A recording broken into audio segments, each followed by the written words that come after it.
الحمد لله الحمد لله رب العالمين، والصلاة والسلام على أشرف الأنبياء والمرسلين وعلى آله وأصحابه أجمعين. أما بعد، فأعوذ بالله من الشيطان الرجيم. بسم الله الرحمن الرحيم. إن عدة الشهور عند الله 12 شهرا في كتاب الله يوم خلق السماوات والأرض منها 4 حرم ذلك الدين القيم فلا تظلموا فيهن أنفسكم وقاتلوا المشركين كافة كما يقاتلونكم كافة واعلموا أن الله مع المتقين. وقال رسول الله صلى الله عليه وسلم: أفضل الصيام بعد رمضان شهر الله المحرم، أو كما قال عليه الصلاة والسلام. وقال رسول الله صلى الله عليه وسلم في حديث آخر: صيام يوم عاشوراء إني أحتسب على الله أن يكفر السنة التي قبله والسنة التي بعده، أو كما قال عليه الصلاة والسلام. প্যারে হাজিরিন, মেরে মুহতারাম আজিজ দোস্ত, মুহররম মাস অত্যন্ত গুরুত্বপূর্ণ একটি মাস।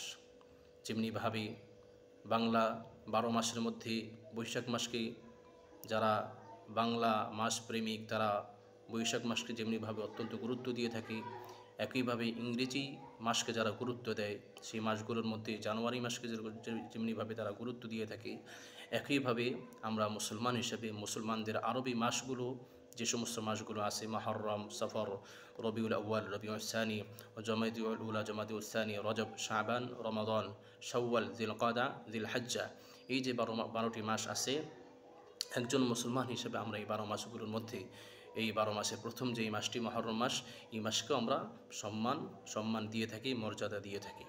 এটা শুধু আমরা আমাদের মন গড়াভাবে দিই না, বরং কোরআন শরীফে আল্লাহ তাআলা এই ব্যাপারে স্পষ্ট বাণী রাখছেন। সূরা তাওবার মধ্যে আল্লাহ তাআলা বলতেছেন, ইন্না ইদ্দাতাশ শুহুরি ইনদাল্লাহি 12 শাহরান ফি কিতাবিল্লাহ, যে আল্লাহ তাআলার বিধান মতে আসমান জমিন সৃষ্টি করার সেই শুরুলগ্ন থেকেই আল্লাহ তাআলার কাছে মাসসমূহের গণনা হচ্ছে বা মাসসমূহের সংখ্যা হচ্ছে 12টি। আরবাআতুম মিনহা হুরুম, এই মাসগুলোর মধ্যে 4টি মাস হচ্ছে সম্মানিত। মিনহা আরবাআতুন হুরুম যালিকা দ্বীনুল কাইয়্যিম, এটি হচ্ছে প্রতিষ্ঠিত দিন। তো আমি যেটা বলতেছিলাম যে 12টি মাস, এই 12টি মাসের মধ্যে আল্লাহ তাআলা 4টি মাসকে মর্যাদাপূর্ণ রাখছেন, এবং এই 4টি মাসের একটি মাস হচ্ছে মুহররম মাস। সেই 4টি মাস হচ্ছে ধারাবাহিকভাবে জিলকাদা, জিলহজ এবং মুহররম, ধারাবাহিকভাবে 3টি, আরেকটি হচ্ছে রজব। তো এই 4টি মাসের মধ্যে মুহররম হচ্ছে অন্যতম, কারণ এক তো হচ্ছে মুহররম আরবি 12 মাসের প্রথম মাস, এবং এই মাস সম্পর্কে হাদিস শরীফের মধ্যে আসছে, রাসূলুল্লাহ সাল্লাল্লাহু আলাইহি ওয়াসাল্লাম ইরশাদ করেন, আফজালুস সিয়াম বা'দা রমাদান শাহরুল্লাহিল মুহররম, যে আল্লাহ তাআলার কাছে রমজানের রোজার পরে সবচেয়ে শ্রেষ্ঠতম রোজা হচ্ছে আল্লাহ তাআলার মাস মুহররম মাসে রোজা রাখা। পেয়ারে হাজিরিন, আল্লাহ তাআলা এই মাসকে আল্লাহ তাআলার মাস বলছেন, তাহলে কতটা গুরুত্ব দিয়েছেন এই মাসের ব্যাপারে। অথচ আমরা মুসলমান হওয়া সত্ত্বেও বাংলা নববর্ষ উদযাপন করি, কোনো সমস্যা নেই, ইংরেজি নববর্ষ উদযাপন করি, কোনো সমস্যা হয় না, কিন্তু যখন আরবি মাস আসে, আরবি মাসকে উদযাপন করা তো দূরের কথা, আরবি নববর্ষ কখন আসলো, কখন আরবি মাস শেষ হলো, তারও কোনো হিসাব নিকাশ আমাদের কাছে থাকে না। অথচ ইসলামের আরবি মাসকে অত্যন্ত গুরুত্ব দেওয়া হয়েছে। আরবি মাসের উপরে নির্ভর করে আমরা রমজান রোজা পালন করে থাকি, আরবি মাসের উপরে নির্ভর করে আমরা কোরবানি ঈদ পালন করে থাকি, রোজার ঈদ পালন করে থাকি, আরবি মাস হিসাব করে আমরা যাকাত প্রদান করে থাকি, ইত্যাদি ইত্যাদি। তো এই আরবি মাস গণনা করা ফরজে কিফায়া আমাদের উপরে, অথচ আমরা অনেক মুসলমানই এটা থেকে উদাসীন। এবং যেই 4টি মাসের কথা বলা হয়েছে, এই 4টি মাসের মধ্যে বেশি বেশি আমরা নেক আমল করব। কিতাবের মধ্যে পাওয়া যায় যে ফালা তাযলিমু ফিহিন্না আনফুসাকুম, কোরআন শরীফের এই আয়াত দ্বারা, সূরা তাওবার আয়াতের এই অংশ দ্বারা ইমাম জাসসাস রহমতুল্লাহি আলাইহি উনি বলেন যে এই আয়াতের এই অংশটুকুর দ্বারা ইঙ্গিত পাওয়া যায় যে যেই সমস্ত মানুষ এই মাসগুলোর মধ্যে নিজেদের উপর জুলুম করবে না, গুনাহ করবে না, আল্লাহ তাআলা অন্য মাসগুলোতেও এই মানুষদেরকে, অর্থাৎ যারা এই 4টি মাসে গুনাহ করলো না, গুনাহ থেকে বেঁচে থাকলো, আল্লাহ তাআলা তাদেরকে বাকি মাসগুলোর মধ্যেও গুনাহ থেকে বেঁচে থাকার তৌফিক দান করবেন। এবং এই 4টি মাসের মধ্যে, সম্মানিত মাসগুলোর মধ্যে যারা বেশি বেশি নেক আমল করবে, আল্লাহ তাআলা অন্যান্য মাসগুলোর মধ্যেও তাদেরকে বেশি বেশি নেক আমল করার তৌফিক দান করবেন। মুহতারাম হাজিরিন, অতএব আমাদেরকে এই মাসগুলোকে যথার্থ মূল্যায়ন করতে হবে। বিশেষ করে মুহররম মাস 1446 হিজরি চলে গেছে, 1447 হিজরি শুরু হয়ে গেছে। আমাদেরকে এই মাসে বেশি বেশি নফল রোজা রাখতে হবে, কারণ হাদিসের মধ্যে আসছে আফদালুস সিয়াম বা'দা রমাদান শাহরুল্লাহিল মুহররম। এখানে কিন্তু শুধু আশুরার কথা বলা হয় নাই, আমভাবে বলা হয়েছে যে এই মুহররম মাসের যে কোনো দিনই রোজা রাখা এটা আল্লাহ তাআলার কাছে রমজানের পরে শ্রেষ্ঠতম রোজা। এবং আশুরার কথা তো আমরা সকলেই জানি। আশুরার ব্যাপারে হাদিস শরীফের মধ্যে বলা হয়েছে যে সিয়ামু ইয়াউমি আশুরা ইন্নী আহতাসিবু আলাল্লাহি আন ইউকাফিরা আস-সানাতা আল্লাতী ক্বাবলাহা ওয়াস-সানাতা আল্লাতী বা'দাহা। রাসূলুল্লাহ সাল্লাল্লাহু আলাইহি ওয়াসাল্লাম ইরশাদ করেন যে আমি আশা রাখি যে আল্লাহ তাআলা যেই ব্যক্তি আশুরার রোজা রাখবে তার আগের এবং পরের এক বছরের সমস্ত গুনাহ আল্লাহ তাআলা মাফ করে দিবেন। অতএব আমাদেরকে প্রথমত এই মাসের মধ্যে বেশি বেশি নফল রোজা রাখা, ইবাদত অন্যান্য ইবাদতের পাশাপাশি। আর দ্বিতীয় হচ্ছে আশুরার রোজা রাখা।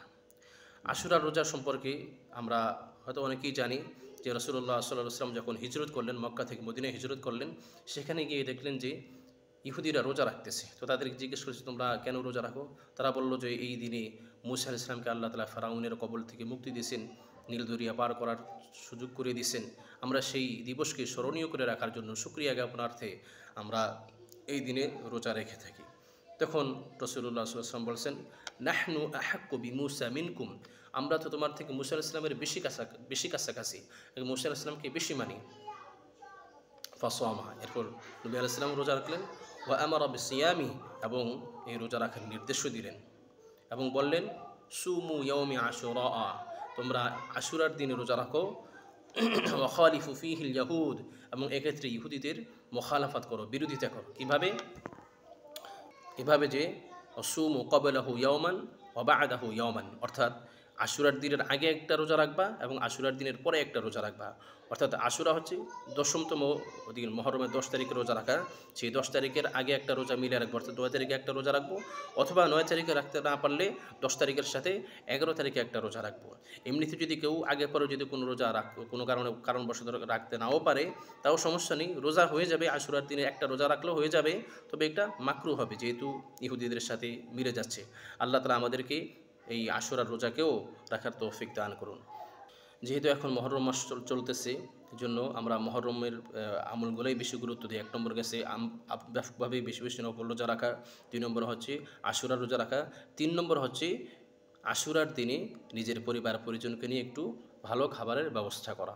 কারণ হাদিসের মধ্যে আসছে মান ওয়াসসা আলা আয়ালিহি ফিন নাফাকাতি ইয়াউমা আশুরা ওয়াসসা আলাইহি সাইরা সানাতি কামা ক্বালা আলাইহিস সালাতু ওয়াস সালাম। অর্থাৎ আশুরার দিনে যারা তাদের পরিবার পরিজনকে নিয়ে একটু ভালো খাবারের ব্যবস্থা করবে বা একটু ভালো খাবে, আশা করা যে আল্লাহ তাআলা পুরা বছরেই তাকে সফলতার সাথে রাখবেন।